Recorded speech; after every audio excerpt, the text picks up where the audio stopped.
আমার বাড়ি হলো সেই সুদূর ভোলায়। যখন কেউ শুনে যে আমি ভোলা থেকে এখানে এসেছি, সবাই আশ্চর্য হয় আমি কেন এখানে আসলাম।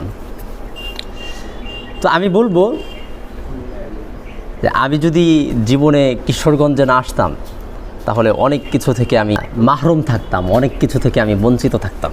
আমরা রাত 12টার পরে পূর্ণিমার চাঁদনির রাতে মাদ্রাসার ছাদের উপর খোলা আকাশের নিচে পাঠচক্র করতাম।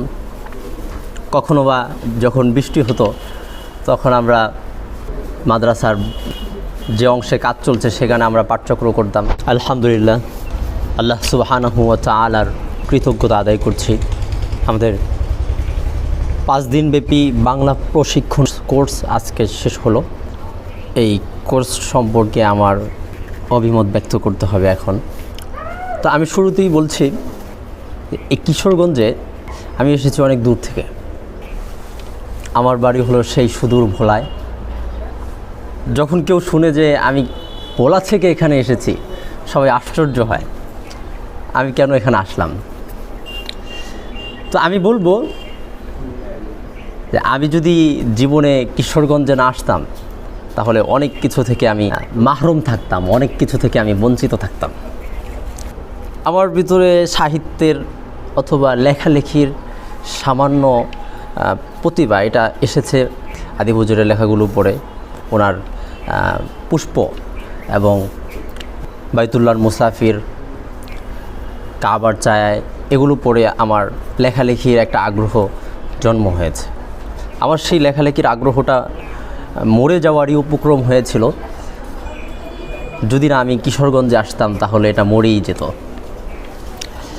দ্বিতীয়ত, আমি কিশোরগঞ্জে আসার পরে যখন মাদ্রাসা আবু হুরায়রাতে ওস্তাদদের কাছ থেকে লেখালেখির ছাত্রদেরকে আগ্রহ উদ্দীপনা দিয়েছিলেন, তখন আমি লিখতে শুরু করি। তো আমার যেই লেখাটা কিশোরগঞ্জে আসার পরে প্রথম প্রকাশিত হয় এবং মাদ্রাসার দেয়ালিকায় টানানো হয়, সেই লেখাটা নিহাদ ভাই সম্পাদন করেছিলেন।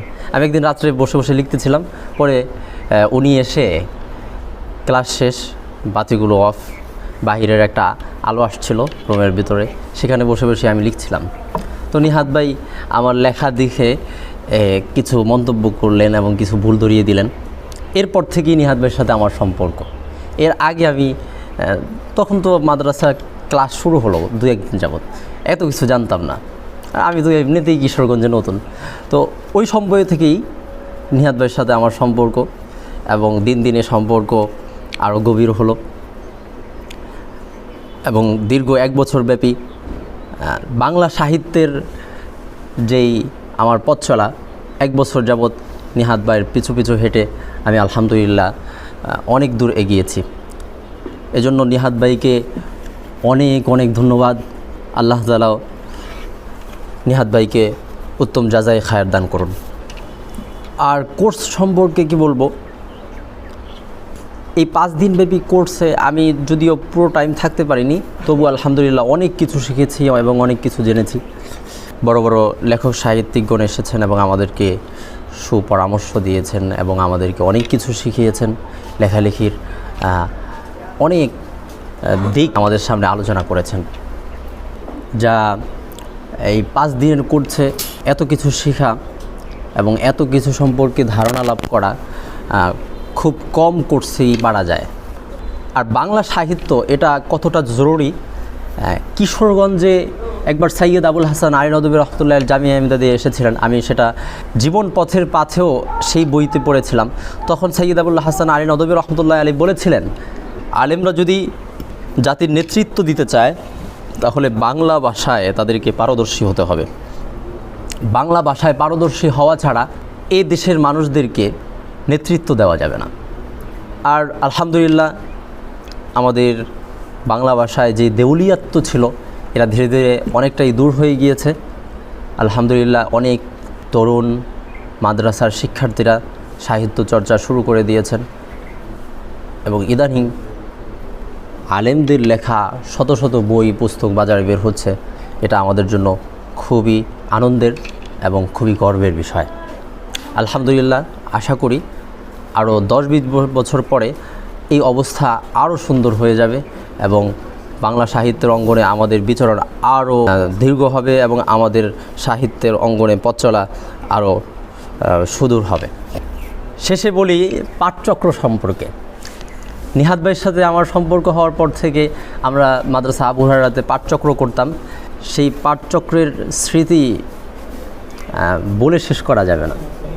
আমরা রাত 12টার পরে পূর্ণিমার চাঁদনি রাতে মাদ্রাসার ছাদের উপর খোলা আকাশের নিচে পাঠচক্র করতাম। কখনো বা যখন বৃষ্টি হতো তখন আমরা মাদ্রাসার যে অংশে কাজ চলছে সেখানে আমরা পাঠচক্র করতাম। পাঠচক্র নিয়ে আমাদের অনেক স্মৃতি আছে এবং সেখান থেকে আমরা অনেক কিছু শিখেছি। এক কথায় নিহাদ ভাইয়ের মতো একজন প্রতিভাবান মানুষের সান্নিধ্যে থেকে এবং তার দিক নির্দেশনায় আমরা অনেক কিছু শিখেছি এবং আমরা আশা রাখি নিহাদ ভাই এ জাতিকে অনেক কিছু দিবেন। তার জীবন এই উম্মার জন্য কোরবান হোক, এই উম্মাহ নিহাদ ভাইয়ের কাছ থেকে আরও অনেক কিছু পাক, এই আশা ব্যক্ত করেই আমি আমার মন্তব্য অভিব্যক্তি এখানেই শেষ করছি। আল্লাহ তাআলা আমাদেরকে কবুল করুন, আমাদের সাহিত্যের পথ চলা আরও সুদূর করুন। আল্লাহ তাআলা আমাদের এই সাহিত্যকে ইবাদত হিসাবে কবুল করুন। আমিন। ওয়া আখিরু দাওয়ানা আলহামদুলিল্লাহি রাব্বিল আলামিন।